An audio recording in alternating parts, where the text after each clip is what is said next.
Hi friends, it's Mads. In this video I'm going to show you how to do a 5 double crochet bobble.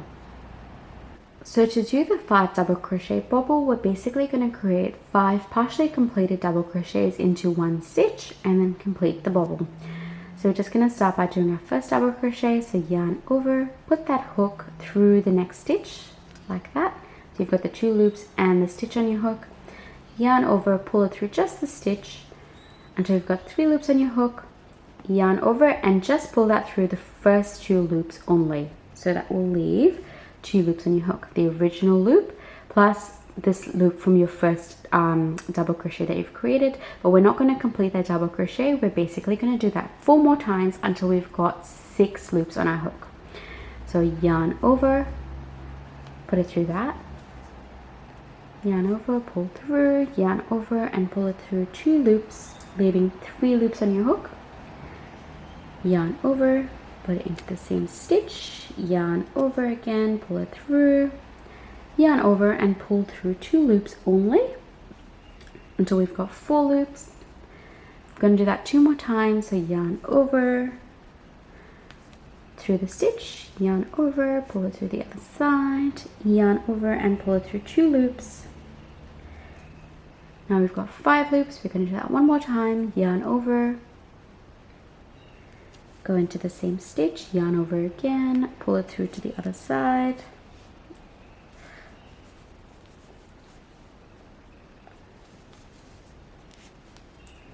yarn over and pull through the first 2 loops only. So now we've got 6 loops on our hook. So 1, 2, 3, 4, 5, 6. That's basically 1 loop for each partially completed double crochet plus the initial loop that we had on our hook. So now we're just going to yarn over again and we're going to pull that through all 6 loops on our hook like that.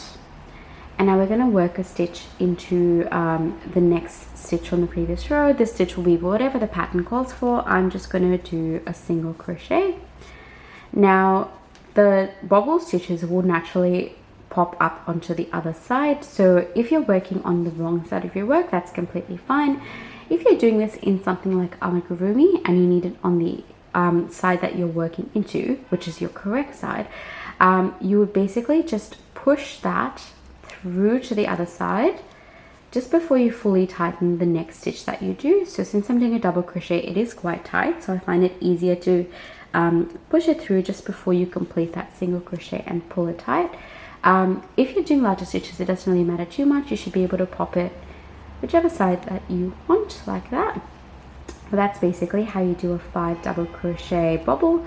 I'll do that 1 more time for you. So I'm just going to do a couple single crochets just to separate them. And to do the bobble again, we're going to yarn over and put our hook through that loop. Yarn over, pull it through, yarn over and pull it through the first 2 loops only. And we're going to repeat that until we've got 6 loops on our hook.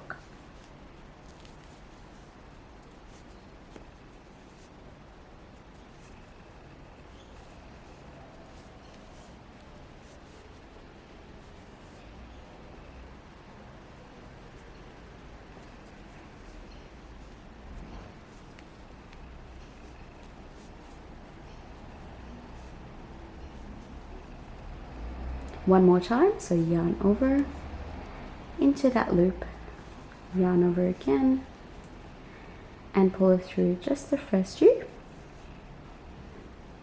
So now we've got 6 loops, 1, 2, 3, 4, 5 and 6.